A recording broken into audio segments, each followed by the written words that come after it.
Coucou les amis, donc nous sommes le vendredi 8 septembre, nous sommes toujours le même jour, 2023. J'espère que vous allez bien depuis tout à l'heure, donc j'ai eu deux commentaires, je crois que c'est NB. Je pense que vous devez être doué pour faire vos recherches en ce qui concerne ce que vous m'avez demandé en commentaire. Je vais essayer, je verrai bien, d'accord? En attendant, ce personnage que vous m'avez dit, NB, il faisait partie aussi de ces personnes qui se connaissaient avec le blond à la chaussure noire, trompette, et puis les Clinton, etc. Et j'en passe et j'en passe, hein.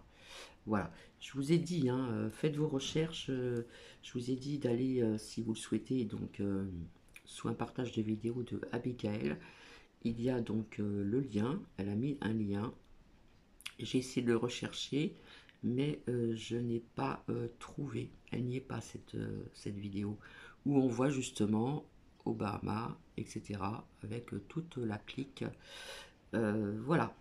Donc là, j'ai fait une recherche et j'ai trouvé quelque chose vraiment qui était vraiment très intéressant. C'est très bien expliqué, hein. C'est ma sortie du New Age, comme quoi qu'il y a des gens qui peuvent se perdre.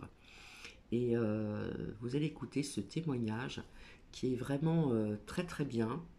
En plus, elle s'exprime très bien, cette femme, cette jeune femme, je dirais, en ce qui concerne les dangers justement de tout ce qui concerne le New Age.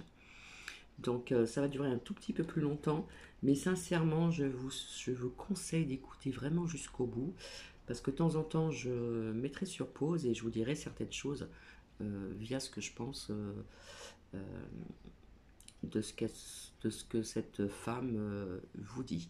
Donc je vous souhaite bonne écoute et de temps en temps, je mettrai sur pause et je vous dirai certaines choses, d'accord? Voilà, voilà.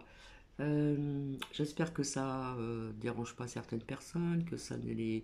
comment dire? Ils peuvent en avoir ras-le-bol, hein, certaines abonnés. Mais bon, je trouve que c'est important. Euh, voilà, comme vous le voyez, je fais une mise au point. Euh, c'est des remises en question aussi. Voilà, ça peut arriver aussi. Et de temps en temps, ça peut faire du bien aussi, hein, de faire des mises au point. Comment dire, de se remettre en question sur certains sujets. D'accord? Donc je vous souhaite une très bonne écoute. Et puis là, nous avons un beau ciel bleu, il n'y a pas de vent. Donc il fait bon, tout est ouvert, je le répète encore, sauf côté cuisine, des barrages, une fenêtre et salle de bain où c'est en plein soleil, donc tout est fermé, hein, les stores, pas à fond non plus, hein, ne pas être dans le sombre, dans le noir, hein. Donc je vais vous laisser. Et puis, s'il y a des choses qui résonnent en vous, si vous voulez le partager, vous pouvez aussi également, hein, ou mettre des commentaires de ce que vous en pensez. Bien sûr, toujours dans la bienveillance, hein. Donc, je vous souhaite une bonne écoute. Donc, c'est une personne, c'est un témoignage en ce qui concerne ma sortie du New Age. Donc, je vous souhaite une très belle écoute. Assez intéressant. J'ai visité le New Age pendant quelques temps, assez longtemps, pour me rendre compte de certaines dérives qui m'ont amené à sortir de cet univers qui pour moi représente un enfermement. Si le sujet t'intéresse, j'ai écrit un article sur le sujet que tu pourras retrouver sur mon site internet en barre d'infos. Voilà, si tu préfères lire et peut-être avoir un déroulement qui soit un petit peu plus structuré. Néanmoins, j'avais quand même envie d'en faire une vidéo, déjà pour que ça reste, parce que finalement l'ensemble de mes vidéos, c'est pour moi que je le fais aussi, c'est pour avoir un petit peu mon cheminement intérieur, mon évolution. Dans d'anciennes vidéos, je dis des choses avec lesquelles je suis plus forcément d'accord, ou en tout cas qui mériteraient d'être largement nuancées. Et c'est comme ça, c'est la vie, c'est les apprentissages de la vie. Personnellement, je pense quand même que je me suis assez perdue dans ce New Age et je suis bien contente d'en sortir. Donc avant toute chose, le New Age pour moi c'est un ensemble de croyances et de pratiques qui sont plutôt à la mode. C'est un peu un melting pot de plein de choses différentes. Il y a un peu de dev perso, il y a un peu de bouddhisme, il y a un petit peu de christianisme, il y a un peu de tout. Il y a un petit peu de psychologie mais vulgarisée, mal comprise. Voilà, il y a un peu plein de concepts qui se mélangent. Et la première des choses que j'aimerais mettre en avant, c'est que moi, quand j'ai voulu me diriger vers cette spiritualité, ça s'est fait assez naturellement. En fait, à la base, j'étais en quête de réponse, en quête de sens, et n'arrivant pas à mettre du sens, à expliquer ce que je vivais à l'instant T avec mes autres outils, ce que j'avais en stock, la psycho par exemple, eh bien, je me suis retrouvée à chercher des réponses un peu plus perchées, comme on dit, et en effet ça l'est, puisque c'est déconnecté de la réalité, ce sont juste de nouvelles histoires qu'on se raconte. Et donc ce que je voudrais faire comprendre là-dedans, c'est que même si dans le New Age on va se dire qu'on essaie d'être plus en conscience, de s'éveiller et de sortir du mental le plus possible, eh bien on va y rester, puisqu'on va juste se raconter de nouvelles histoires, se construire une nouvelle identité, un nouveau moi, donc un ego toujours, autour de cette spiritualité et des pratiques qui, on va dire, coulent de source avec les croyances New Age. Et on va se construire tout un monde, tout un univers autour de ça, qui fait que finalement on est toujours enfermé dans ses croyances et dans un ego en fait qui peut nous aider à avancer à un certain moment, mais qui peut encore une fois nous enfermer, tout comme l'identité d'avant finalement. Peut-être qu'avant on avait une identité de victime et maintenant on a une identité d'être de lumière, artisan de lumière. Peut-être que ça nous donne du réconfort, néanmoins tout ça, ça reste des interprétations, des histoires qu'on se raconte, et donc déjà j'aimerais mettre ça en avant. Pour donner un exemple concret, eh bien avant on allait se raconter qu'on avait un vécu un peu difficile et qu'on était traumatisé de certaines choses dans notre enfance, et donc ça nous a amené à avoir tel comportement et à réagir de telle façon. Voilà, on va parler un petit peu plus en termes de psychologie, éventuellement de psychanalyse pour ceux qui sont passés par là. Et après, ça va plus être suffisant. Il y a un moment donné où peut-être il y a d'autres choses où on n'arrive pas à donner du sens, on n'arrive pas à comprendre. Et il y a quelqu'un qui va nous dire ah non, mais en fait c'est pas ça, c'est les blessures de l'âme. Donc finalement, au lieu de voir le traumatisme psychologique à cause de papa, maman, etc., on va se dire ah mais en fait j'ai une blessure d'abandon, j'ai une blessure de trahison, j'ai une blessure de ceci, cela, et ça peut remonter même à d'autres vies antérieures. Donc là, on commence un petit peu à rentrer dans d'autres interprétations un peu plus différentes en fait. On va pas juger ça, différentes. Et après, on va encore te dire que finalement, ça vient du transgénérationnel. On va te faire des constellations familiales. Puis après, on va te dire que tu as un blocage énergétique et que au-delà de tes blessures du passé, en fait, ça vient à la fois du transgénérationnel, de tes vies antérieures, et ça a créé un blocage énergétique qui fait qu'aujourd'hui, tu n'arrives pas à avancer dans ta vie. Et finalement, ce dont j'ai pris conscience, c'est que ça reste, encore une fois, je le répète, des histoires que l'on se raconte pour justifier un mal-être, pour expliquer un mal-être, et que ça ne permet toujours pas d'en sortir et d'avoir de vrais outils pour se sentir mieux. Et pire que ça, je pense que ça nous éloigne encore plus des outils justement qui auraient pu nous aider, parce qu'en psycho, au moins, il y a des choses qui marchent, il y a des choses qui ont été testées, il y a des thérapies comportementales et cognitives, il y a la pratique de la méditation qui n'est pas juste une pratique spirituelle, mais qui a fait l'objet d'études scientifiques et qui a montré des résultats très intéressants pour, je sais pas, baisser la tension, réduire les risques d'anxiété et de dépression. Il y a plein d'études sur le sujet qui montrent que c'est pas juste une belle croyance et une pratique spirituelle, mais un vrai outil pour aller vers son bien-être. Donc finalement, au lieu de se raccrocher à des choses comme ça où on sait que ça marche et ça va vraiment nous aider à aller mieux, et ça représente des pratiques, donc il faut faire un effort pour mettre en place ces choses-là. Mais une fois qu'on le fait, on se sent vraiment mieux, on a des résultats. Au lieu de faire ça, on va se raconter de nouvelles histoires qui font peut-être mieux sur le papier, qui sont plus spirituelles, du moins qui ont une apparence plus spirituelle. On va parler avec du vocabulaire spirituel, on va parler d'âme, on va parler je sais pas, de liens karmiques, etc. Et voilà, on va se construire une autre identité, on va interpréter son vécu, son présent et même son futur différemment, mais ça résout pas le schmilblick. Un deuxième point majeur que j'ai pu constater dans cet univers New Age, c'est que eh bien, on se raconte des nouvelles histoires et en soi, ça pourrait ne pas être dérangeant, puisqu'après tout, ça reste nos croyances et on croit bien ce qu'on veut. Et si on a envie de se raconter que, eh bien, on souffre parce que dans une vie antérieure, on a eu tel vécu et que ça remonte à aujourd'hui parce qu'il y a un portail énergétique, parce que les astres, parce que ceci, pourquoi pas, j'ai envie de dire, qu'est-ce que ça dérange en soi? Oui, mais en fait, si ça dérange, pourquoi? Parce que d'une part, ça peut nous couper de la réalité et donc des solutions à notre mal-être, comme j'ai pu l'expliquer précédemment. Et en plus, ça peut nous couper des autres. Et donc, pour montrer comment moi, je me suis sentie un petit peu coupée du monde, coupée des autres à cause de mes croyances New Age, eh bien je vais prendre deux exemples. Le premier exemple, c'est avec l'histoire d'écouter son âme. Moi j'ai été une grande partisane de ça à partir du moment où j'ai découvert ce concept-là de suivre son intuition. On prône beaucoup l'idée de suivre son intuition, sa guidance intérieure, d'écouter son âme, de laisser son âme aux commandes, toutes ces phrases-là qu'on entend beaucoup. Et moi je me suis dit, ah bah ouais c'est super, donc je vais voir ce qui se passe quand je lâche prise et que je laisse la vie finalement suivre son courant naturellement et que j'écoute la petite voix à chaque instant et que je me laisse guider par elle pour prendre des décisions au quotidien dans ma vie. Bon, alors j'ai fait une expérience, ma foi, intéressante, néanmoins qui a ses limites.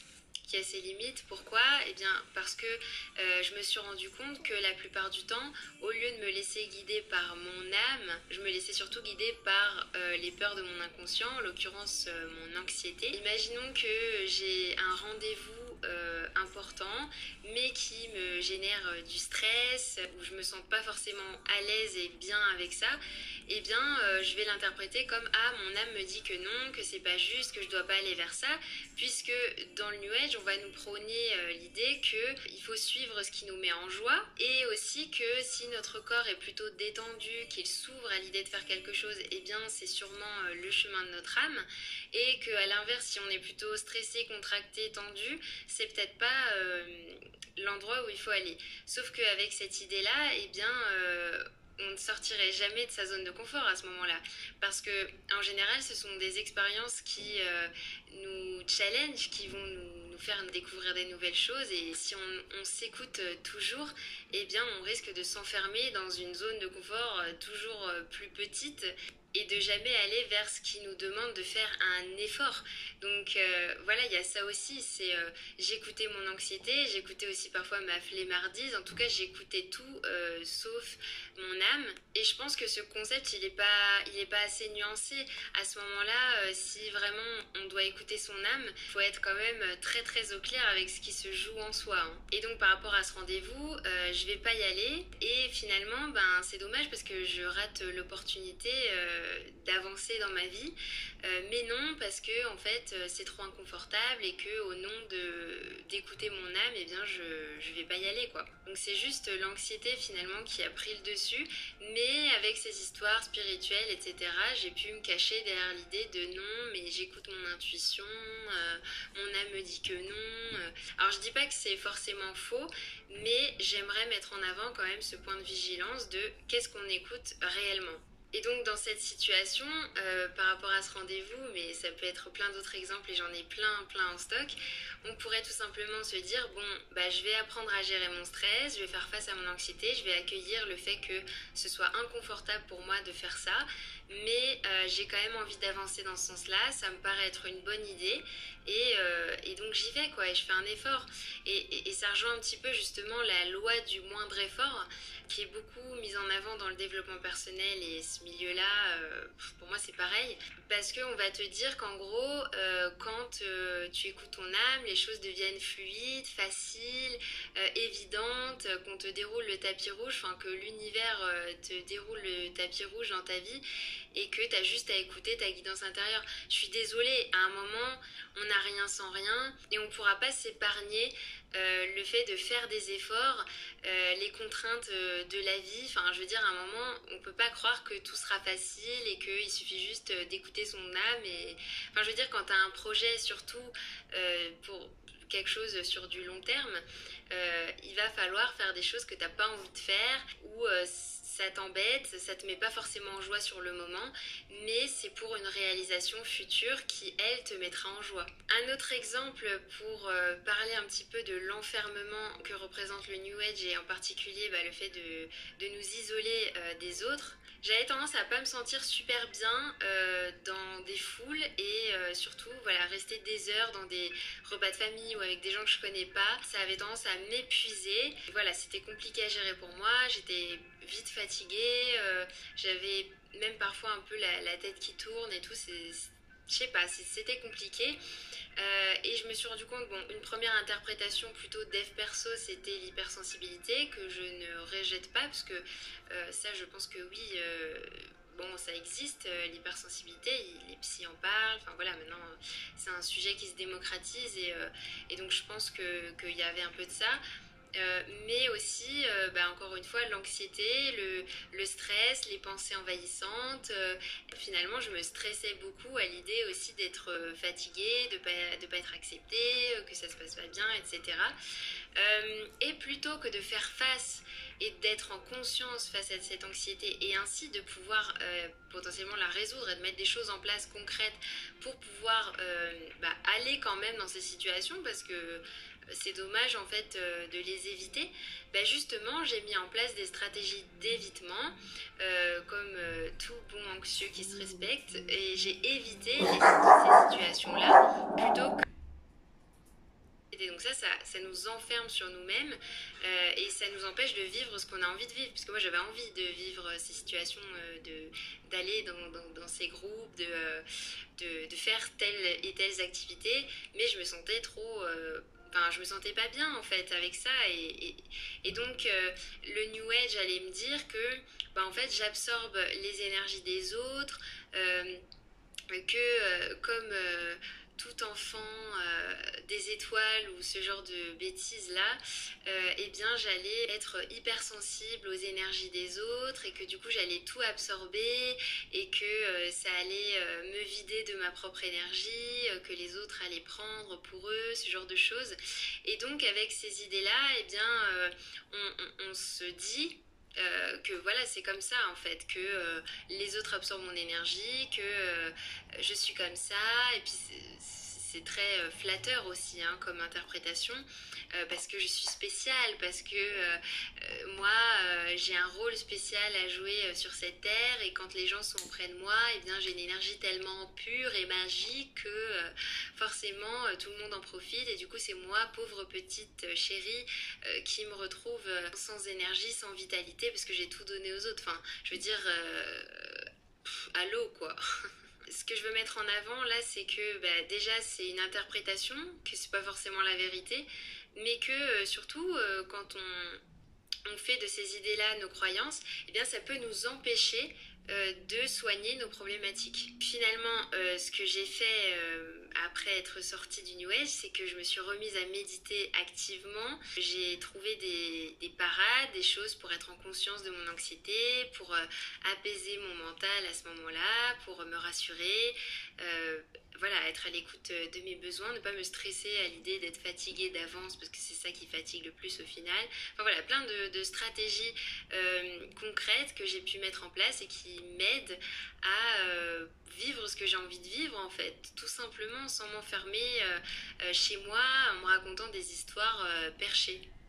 Un autre point que j'aimerais mettre en lumière, c'est que je pense que le New Age est aussi là pour nous empêcher de voir la dureté, la cruauté de la vie, les souffrances qui sont inhérentes à la condition humaine et qui sont difficiles à regarder en fait. Et plutôt que de voir la difficulté de la vie, plutôt que de voir aussi à l'intérieur de soi son sentiment d'impuissance, d'injustice et sa souffrance, et plutôt aussi que de regarder ses proches être dans un mal-être et souffrir, eh bien au lieu de voir tout ça, on va préférer se mettre dans une bulle magique et d'amour et de lumière et se dire que tout est juste, que tout est ok, qu'en fait notre âme a choisi ça, que si chacun vit ses expériences douloureuses, eh bien c'est parce qu'il devait apprendre une leçon dans cette vie-là et qu'il a choisi ses épreuves pour pouvoir faire évoluer son âme. Alors c'est une manière de voir les choses qui peut être très réconfortante, mais qui peut nous isoler des autres et qui peut aussi nous empêcher de lutter contre les choses qui ne vont pas et qui ne sont pas justes et qui sont défaillantes dans notre société. Plutôt que de faire en sorte que le monde change, on va se dire que c'est juste et que les choses se font naturellement avec la loi du karma et que chacun vient tirer son expérience et que ouais c'est ok comme ça finalement. Et moi je suis pas d'accord, c'est à dire que du coup on est dans un je m'en foutiste, dans une déresponsabilisation par rapport à la société, au monde dans lequel on vit. On se dit que c'est bien comme ça et on ferme les yeux face à la souffrance, aux gens qui meurent de faim. Je veux dire, est-ce que vraiment leur âme a choisi de venir s'incarner sur Terre pour venir crever de faim?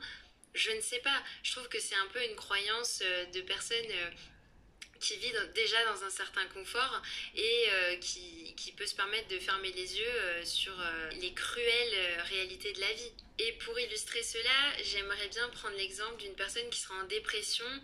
J'ai beaucoup entendu dans le New Age cette idée qu'il faut vibrer haut, c'est-à-dire avoir des émotions, des pensées positives le plus possible, parce que si on vibre bas, comme on attire à soi ce qu'on vibre, eh bien on va attirer à soi de la merde. Déjà, j'aimerais remettre ça en question, puisque dans la vie, on vit tous des épreuves, on vit tous des choses difficiles. Et est-ce qu'on peut se dire qu'on a toujours attiré à soi ce qu'on a vécu? Je suis pas d'accord. C'est-à-dire que aller dire ça à une femme qui s'est fait violer, par exemple, donc ça veut dire quoi? Qu'elle a attiré ça en fait dans sa vie, qu'elle vibrait trop bas et que du coup elle a attiré le violeur dans sa vie? Enfin, c'est horrible. Alors là, je suis tout à fait d'accord avec ce que cette femme dit. D'accord. En ce qui concerne la dépression, ça je vous en ai parlé, vous avez dépression, d'accord, à plusieurs niveaux. Euh, vous avez aussi une dépression qui peuvent vous amener jusqu'à la, comment on appelle ça, j'arrive pas à dire le mot, schizophrénie. Quand j'entends des personnes qui disent d'arrêter les médicaments chimiques, voyez-vous les conséquences que ça peut donner? Oui, je ne suis pas pour les médicaments chimiques, hein.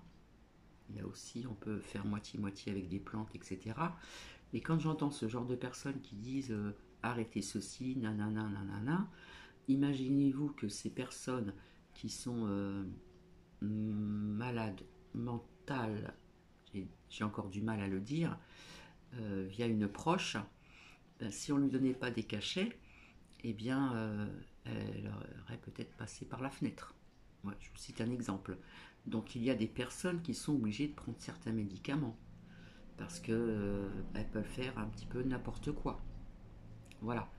Donc là, je ne suis pas trop d'accord. Je ne pense pas qu'il existe des médicaments aux plantes pour arrêter, par exemple, tout ce qui concerne la schizophrénie, qui englobe hallucinations, etc., etc. Donc il faut avoir quand même, il faut garder, comme on dit, les pieds sur terre et arrêter d'écouter des personnes qui vous disent ça. Vous avez des personnes aussi qui font des débuts d'AVC ou des AVC, on leur donne des cachets pour éviter d'avoir un autre AVC. S'ils ne prennent pas ces cachets-là, je ne pense pas qu'il existe des cachets aux plantes pour arrêter des AVC. Il faut arrêter de raconter des conneries à certaines personnes sur certaines chaînes de YouTube. Là, j'élève le ton parce que ça me dépasse. Ils se prennent pour des docteurs, pour des médecins, alors qu'ils ne sont rien du tout. Oui, il y a des personnes sur YouTube qui racontent ce genre de bêtises. Alors arrêtez s'il vous plaît de raconter des bêtises. Je pense que s'il y a des personnes qui m'entendent vont se reconnaître. Il y a bien sûr des médicaments que l'on peut arrêter avec un suivi à côté, comme je l'ai dit, en ce qui concerne les plantes, etc. Il y a plein de choses, hein. D'accord. Mais arrêter comme ça sans suivi, ça peut être dangereux. Voilà. Donc, arrêtez de dire n'importe quoi à vos abonnés, parce que là, c'est vraiment grave, mais très grave. Et peut-être qu'il y a des personnes de certaines chaînes, des abonnés qui vont écouter, qui vont aller répéter, j'en ai rien à faire. D'accord. Perso, je ne suis pas pour les produits chimiques. Mais imaginez-vous dans le monde entier, si ces personnes qui deviennent d'un seul coup comment dire, schizophrènes, d'accord. Donc la schizophrénie, c'est une psychologue qui me l'a expliqué. En fin de compte, vous avez les hallucinations, donc les personnes pensent vraiment voir des choses, mais c'est dans leur tête, hein. Et entendre des voix, ça fait partie aussi oh, j'arrive pas à le dire, tellement que je suis énervée. Hallucinations auditives. Donc si ces personnes ne se soignent pas avec des cachets, eh bien croyez-moi que dans le monde entier, il y a des gens qui peuvent être dangereux pour eux-mêmes, qui peuvent être dangereux pour d'autres personnes. Donc s'il vous plaît, sur certaines chaînes de YouTube, arrêtez de dire des conneries plus grosses que vous. Parce que là, je hausse le ton. Et là, ce que je vous fais écouter, c'est vraiment très intéressant. Donc, je vous demande de l'écouter si vous le souhaitez jusqu'au bout. Merci. Évidemment que les croyances qu'on a, le fait d'être dans un état plus ou moins positif va influer notre vie de façon plus ou moins positive aussi, ça je suis d'accord. Mais voilà, c'est encore une fois, on peut parler de prophétie autoréalisatrice en psychologie, on peut s'intéresser au pouvoir des pensées avec les expériences de... je sais plus comment il s'appelle, mais des expériences avec l'eau. On peut le prendre en considération, mais ça ne veut pas dire qu'il faut vulgariser la chose et en faire une vérité absolue et immuable, comme quoi on attire à soi ce qu'on vit. C'est trop simpliste, à mon sens, de dire ça, et ça peut, dans certains contextes, nuire à l'autre que de lui dire des choses comme ça plutôt que de l'aider. Donc si je prends l'exemple d'une personne en dépression, eh bien forcément cette personne elle vibre bas dans le sens où elle a des émotions, des pensées négatives, elle va pas bien quoi en fait tout simplement. Donc déjà est-ce que on pourrait se lâcher un petit peu la grappe et s'autoriser à aller bien, parce que dans le New Age j'ai l'impression qu'on n'a pas trop le droit d'aller mal. Sinon ça veut dire qu'on n'est pas assez éveillé ou qu'on vibre bas et c'est pas bien. Donc déjà ok on peut respirer un peu. Tout à fait d'accord avec cette personne. De temps en temps, il faut se remettre en question et puis faire une propre analyse et puis être dans la logique des choses aussi. Et se foutre la paix.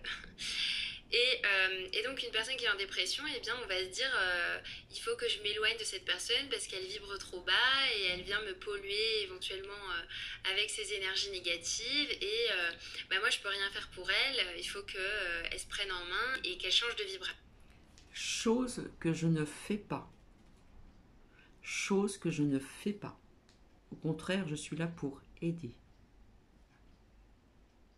Et tant qu'elle n'aura pas changé de vibration, elle continuera à se sentir mal dans sa vie et voilà. Parce qu'en plus, le New Age va nous dire de nous éloigner des personnes qui vibrent bas ou avec qui on ne se sent pas bien.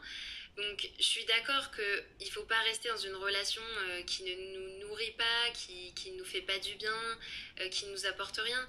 Mais je veux dire, quand c'est un proche qu'on adore, une personne avec qui on a une belle relation à la base, mais qui traverse un moment difficile, est-ce qu'on va soutenir cette personne dans le besoin ou est-ce qu'on va laisser tomber en disant non mais toi t'es trop négatif, tu vois pas la vie en rose.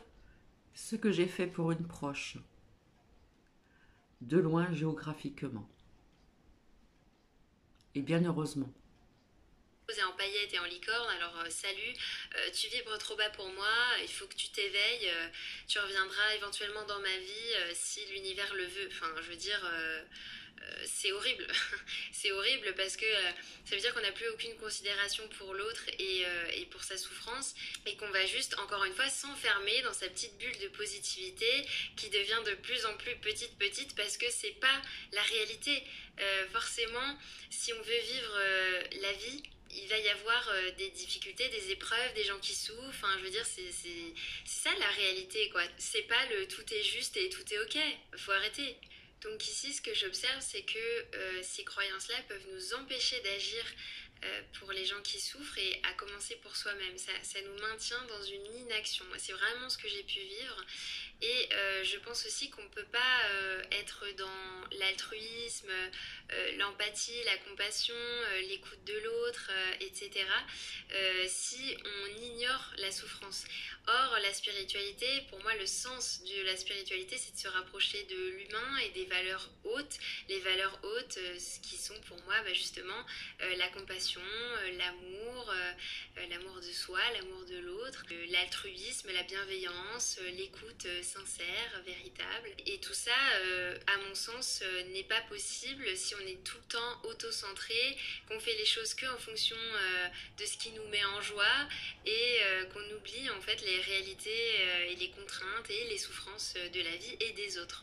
D'ailleurs, les injonctions et les croyances que j'évoquais là à l'instant de tout est juste, tout est parfait, si on vit ça c'est pour une bonne raison, il faut changer de vibration pour avoir une vie plus alignée et qui vibre plus haut, eh bien je pense que quand on vient dire ça à un proche en souffrance, ou même pas un proche, à n'importe qui, qu'on ne connaît pas, on ne connaît pas son vécu, on ne s'est pas réellement intéressé à cette personne, et on vient lui dire ces phrases toutes faites qui font bien sur le papier, mais qui peuvent générer encore plus de souffrance parce que quand quelqu'un vit une épreuve, ça l'aide pas forcément de se dire que tout est juste et que s'il vit ça, c'est pour une bonne raison. Euh, du coup, on est plus dans le voilà, je me débarrasse, je te sors ma jolie phrase toute faite, mais en fait, t'es pas en train d'écouter l'autre dans sa souffrance, t'es pas en train de le soutenir, t'es pas en train de réellement t'ouvrir au monde et à l'expérience de l'autre. En faisant ça, tu balances ta vérité sans plus réfléchir, sans te préoccuper de si ça va vraiment aider l'autre. Et quand je dis tu, je parle de moi d'abord, hein, parce que j'ai vraiment pu observer ça moi-même dans mes comportements, et donc ça m'a demandé eh ben, une sacrée prise de recul et puis de me pardonner parce que je pense que des fois avec ces croyances là, cet univers, j'ai pu faire plus de mal que de bien à certaines personnes et agir d'une manière inappropriée. Bon après voilà, j'ai appris de mes erreurs, je me suis pardonnée maintenant, mais ça m'a pris du temps parce que j'ai pris conscience de l'impact négatif que pouvaient avoir toutes ces croyances et pratiques pseudo-spirituelles. Et je pense que pour vraiment aider quelqu'un, il est plus judicieux de lui offrir un espace d'écoute, de bienveillance, où il peut se déposer, être lui-même, dire ce qu'il a à dire sans qu'on vienne tout de suite lui rabâcher nos idées préconçues sur le monde et la vie. Alors une autre chose que j'aimerais mettre en évidence dans cette vidéo, que j'ai pu observer dans le monde du New Age, c'est une espèce de dichotomie entre intuition et l'esprit, ou plutôt le mental.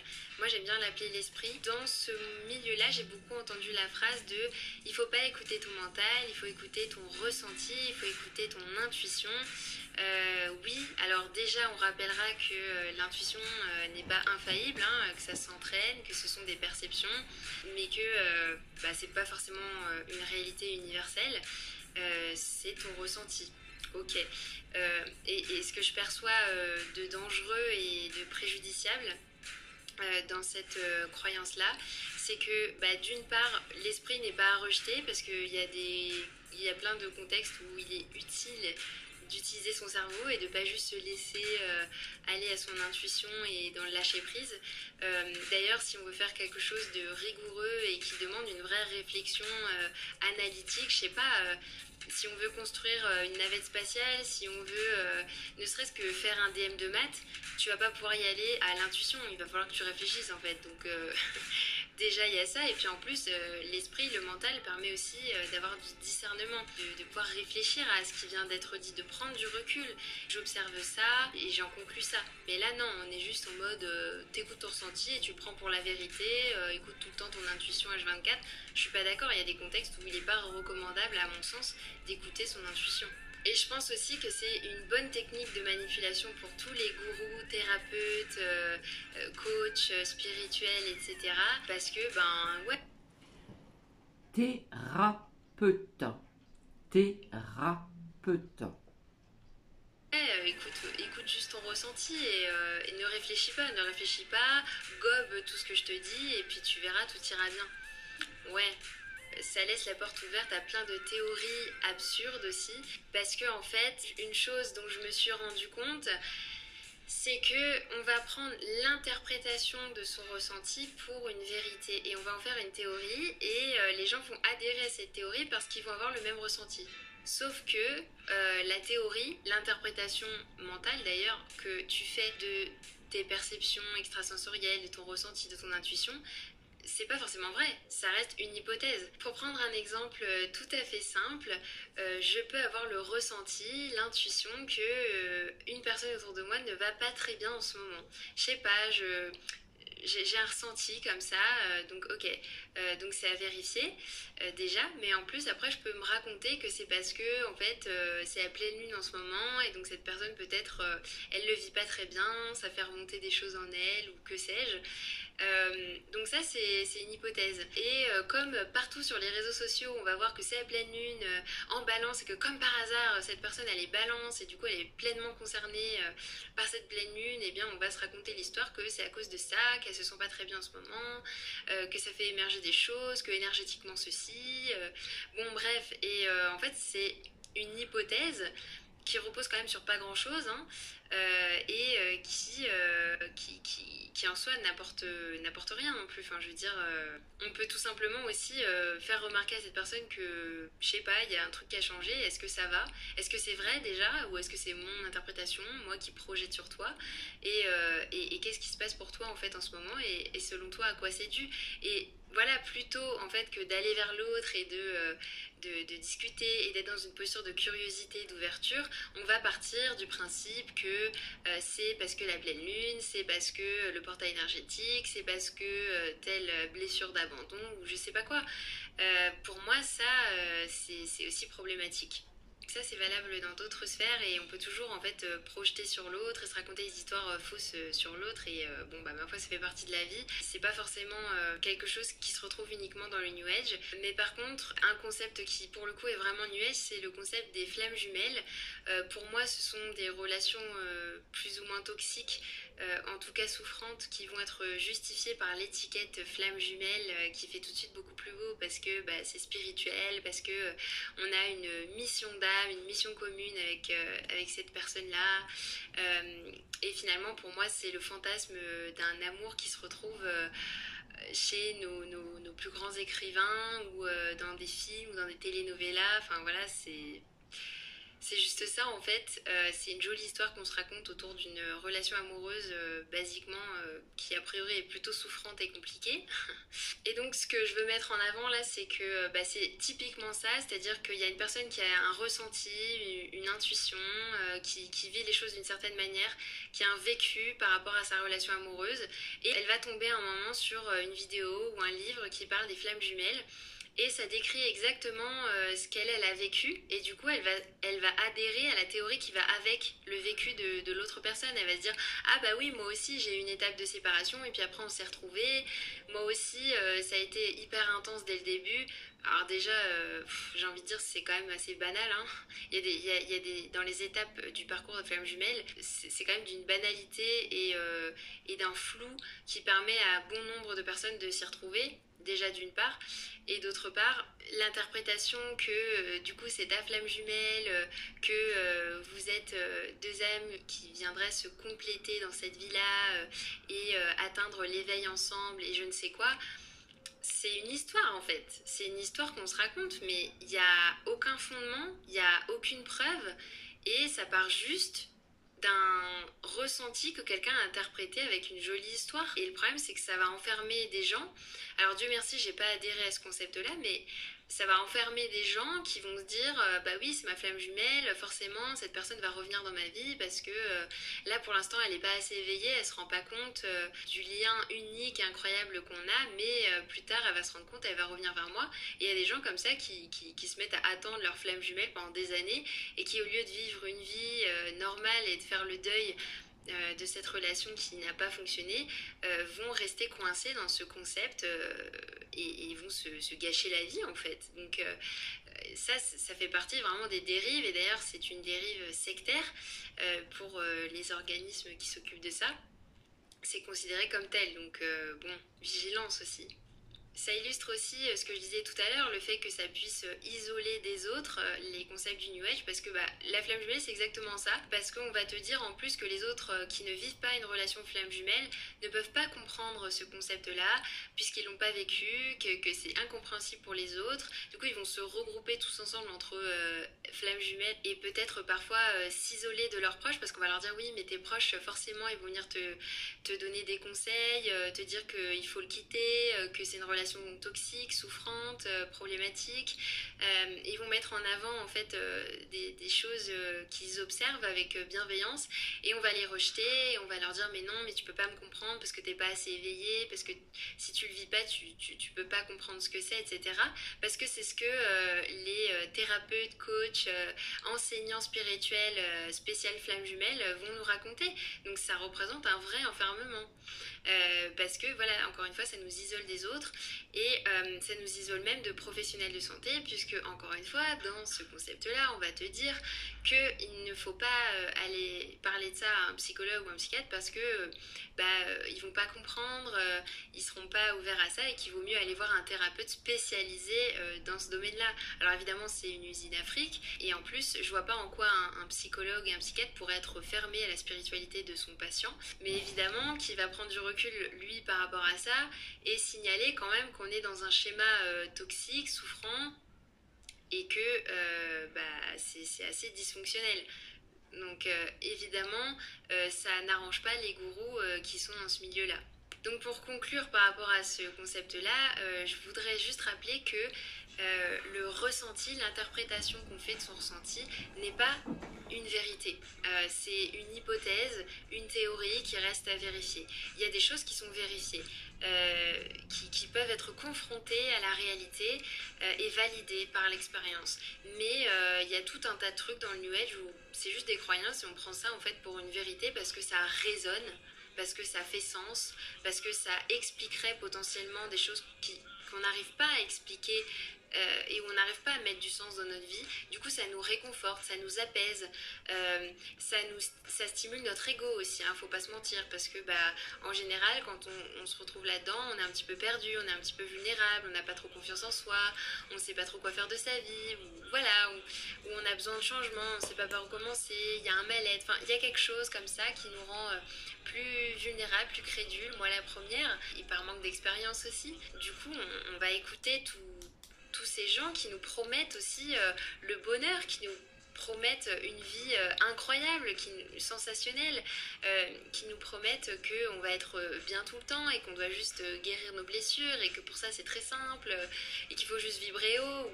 Tout ce genre de conneries en fait qui sont une vraie fuite de la vie et de l'existence. Et par rapport à cette dichotomie esprit-intuition, j'aimerais juste rappeler qu'il serait intéressant de trouver un équilibre entre ces deux aspects-là. C'est-à-dire qu'il n'y a pas non plus à rejeter l'intuition et à dire que le ressenti n'a pas sa place, bien sûr que non.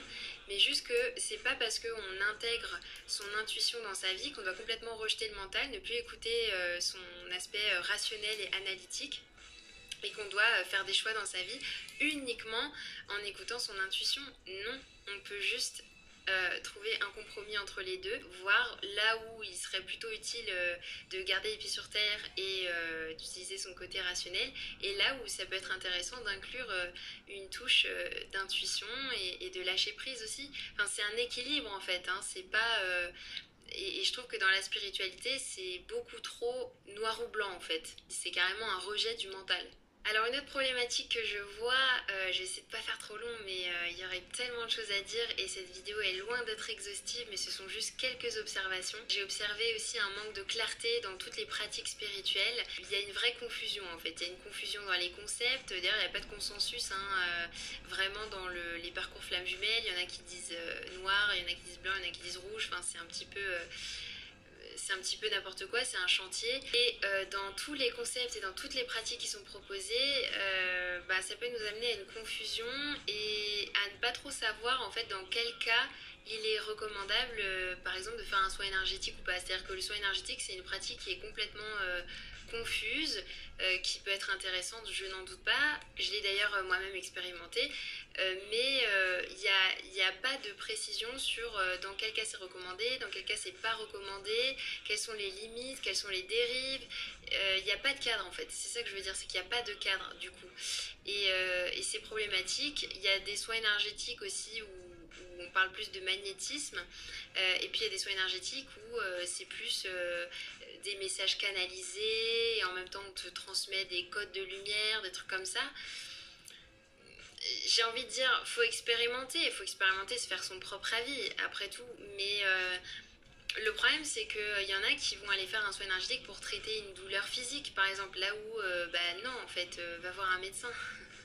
Et puis il y en a aussi qui vont aller voir un énergéticien pour résoudre un problème psychologique, alors que non, ça va rien résoudre du tout. Ça va peut-être te faire vivre une expérience de transe, tu vas peut-être ressentir des choses, tu vas peut-être avoir des informations qui te sembleront justes, mais finalement ça te fera pas forcément avancer dans ton anxiété, dans ta dépression, dans le fait que tu es perdu dans ta vie. Il est important, à mon sens, d'être tout à fait au clair avec ce qu'on va chercher dans un soin énergétique, ce que ça peut nous offrir et ne pas nous offrir. Je pense que dans certains cas, ça vient surtout retarder la prise en charge correcte d'un trouble psychologique ou physique. Donc attention à ça aussi. D'ailleurs, dans le New Age, on est beaucoup dans le rejet de la médecine allopathique, là où c'est pareil, il faut nuancer. Il y a des choses qui vont pas dans la médecine allopathique, il y a des choses qui vont pas non plus dans les médecines alternatives. Et donc, faut pas être dans le rejet de l'un au profit de l'autre. Il faut regarder un petit peu où on en est soi et qu'est-ce qui peut répondre à notre besoin à l'instant T en fonction de ce qui existe comme divers outils. Alors j'aimerais aussi mettre en avant le côté tout de suite du New Age, c'est-à-dire qu'à mon sens maintenant on est un peu dans un monde de consommation, du tout de suite. Ouais, on est habitué à avoir une solution à notre inconfort quasi immédiate et avoir beaucoup de confort. Et quand on est un peu perdu dans sa vie ou que il y a un mal-être, et on a envie de solutionner tout de suite avec une pilule magique ou un soin énergétique ou quelque chose comme ça qui soit sensationnel et qui arrange tout dans notre vie d'un coup, mais ça n'arrivera pas. La guérison, peu importe quel type de guérison, demandera de l'investissement, des efforts, du courage, de la motivation. Et forcément, c'est moins séduisant que d'aller consulter Madame Irma et ses cartes, qui va nous dire que bientôt tout sera solutionné et qu'il n'y a rien à faire. Et enfin, j'aborderai de manière tout à fait succincte l'ego spirituel. C'est vrai que dans cet univers New Age, on stimule en fait notre ego. Je pense qu'il y a plein de gens qui n'ont pas confiance en eux, qui se sentent pas bien dans leur vie. Et on vient leur dire que attention, ce sont des êtres de lumière, qu'ils ont une mission de vie, qu'ils sont là pour sauver la planète avec tous leurs frères de lumière et qu'ils ont un rôle important et exceptionnel à jouer dans cette vie-là. Forcément, c'est flatteur, c'est glorifiant. Et on a envie d'y croire à cette jolie histoire, mais c'est une histoire en fait. Et ça permet surtout à des gourous, des enseignants spirituels et tout ce que vous voulez de mieux nous manipuler en nous flattant, en nous apportant sur un plateau un monde magique où on serait le héros et où il suffit d'utiliser la loi de l'attraction, de visualiser les choses qu'on veut atteindre dans sa vie pour que tout se fasse miraculeusement, qu'il suffit de vibrer haut, de faire les choses qu'on aime dans la vie, et puis voilà, tout va bien, et on sera heureux à tout jamais, et en plus on remplit notre mission de vie, trop bien. Mais voilà, c'est un conte de fées en fait. C'est un conte de fées. Et pour ma part, quand je suis redescendue un peu sur Terre et que j'ai pris conscience de toutes ces choses-là que je vous partage et de bien plus encore, mais cette vidéo est déjà beaucoup trop longue, eh bien ça fait très mal, hein. Il y a une période de deuil, il y a une période d'acceptation. Moi j'ai vraiment vécu ça comme un deuil quand je suis sortie du New Age, parce que je me suis rendu compte de ma naïveté déjà, dans quoi je m'étais embourbée. Je me suis rendu compte que j'avais fait des choix de vie, que j'avais pris des décisions dans ma vie en fonction de ces croyances-là qui ne me conviennent plus aujourd'hui. Et du coup, je remets en question forcément ces choix de vie aussi. Et je me dis, bah merde, je me suis plantée en fait. J'aurais pas dû faire ça. Donc il y a des regrets, il y a de la culpabilité par rapport à certaines personnes aussi. Ça a vraiment été un raz-de-marée de prendre conscience de ça, de prendre du recul par rapport à toutes ces croyances et de me dire, mais en fait, tu vis dans un monde magique, ma jolie, et faut juste ouvrir les yeux et accepter les réalités de la vie. Et en même temps, ça m'a amené aussi un soulagement parce que ça te remet les pieds sur terre et puis ça me permet finalement de me reconnecter. Voilà, je sais que c'est long, je suis vraiment désolée. Donc, s'il y a des personnes à qui ça résonne, j'aimerais bien qu'on puisse faire partager ce que vous venez d'entendre. Voilà. Ça va peut-être pas plaire à tout le monde, voilà, parce qu'on parle de soins énergétiques, on parle de thérapeutes et puis d'autres personnes. Donc, je vais vous laisser, je vais vous souhaiter une agréable journée et peut-être reviendrai-je vers vous plus tard pour un plus court partage. Allez, je vous fais des bisous, au revoir.